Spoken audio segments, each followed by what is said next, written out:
நம்ம இன்னைக்கு பார்க்க போற பழமொழி, கொக்கு என்று நினைத்தாயோ கொங்கணவா.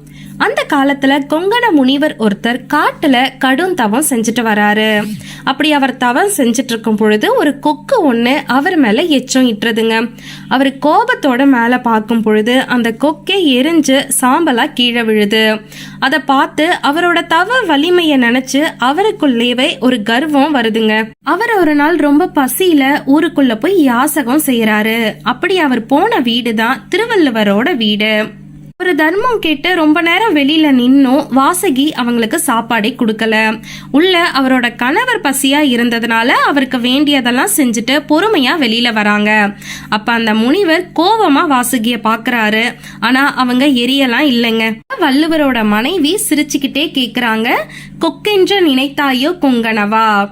நம்ம கடமைகளை நம்ம தவறாம செய்யும் பொழுது எந்த கெடு